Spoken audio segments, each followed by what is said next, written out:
عملت كيكه، كيكه التمر، واخداها معايا لماما واخواتي النهارده الخميس كلنا متجمعين. فدي انا عملتها عشان اخدها معايا لهم ويدوقوها. انا اول مره في حياتي اعملها بصراحه، ان شاء الله تعجبكم. الكيكه انا عاملاها على قناه مامة ايمي، اللي حابب يشوفها يروح يشوفها على قناه مامة ايمي من اولها لاخرها. انا حطاها في صينيه تانية عشان انا في العربيه، فممكن الكراميل اللي عليها ده يقع كده من على الطبق. فهناك بقى هنشوف طعمها ايه معاهم. انا ما دقتهاش لسه، بس هي هشه وجميله. والكراميل انا كنت عملته معاكم برضو، فهنروح ان شاء الله هناك ندوقها مع بعض واوريكم شكلها من جوه. السلام عليكم ورحمه الله وبركاته. اهلا بحبايبي حبايب قناه ايمان والحاجه. النهارده الخميس، كل خميس بنتجمع عند ماما. فانا النهارده حبيت اجي لهم معايا حاجه حلوه، ما جيتش بايدي فاضيه.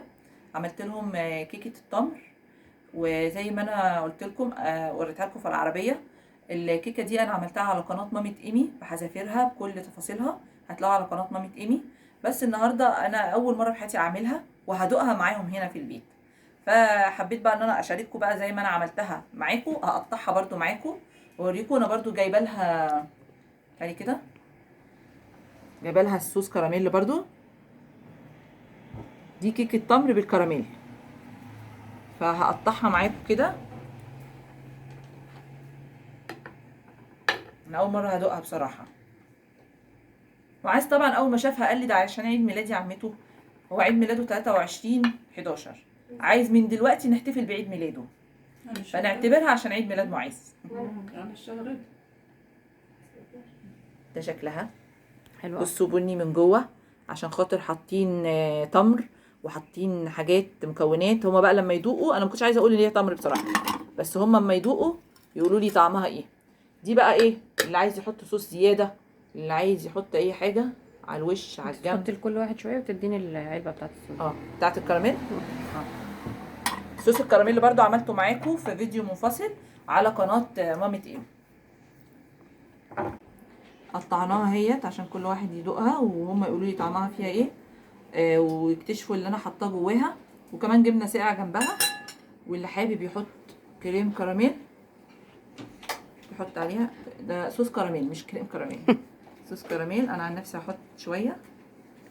حد عايز؟ عائشه ولا سلمى؟ هما سلمى وعائشه هما اللي هيقولوا لي طعمها ايه. رقيه دقتيها يا رقيه؟ طعمها جميل. طعمها جميل. رقيه قالت طعمها. معاذ حكايه. بس ما تجيبونيش يعني، قولوا الحقيقه. لا حلو. هو اللي يلا بيحب بينا. البلح ايه؟ هيحبها. اللي بيحب البلح هيحبها. ما دي كيكه التمر بصوص الكراميل. انا ما بحبهاش. هي ما بتحبش التمر بس هتعجبها ان شاء الله. دوقي كده وقولي لي.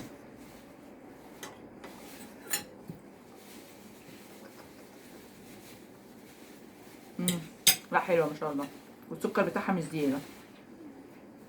انا اصلا الكيكات ما بتحبنيش قوي. اتفضلوا معانا حبايبنا. عملت فيديو بسيط كده اوريكم احنا جايين النهارده يوم الخميس نتجمع مع بعض، وجايبين حاجه حلوه ناكلها مع بعضنا. عايزين بقى تشجعونا كده عشان الاشتراك عندي قليل قوي. والسلام عليكم ورحمه الله وبركاته.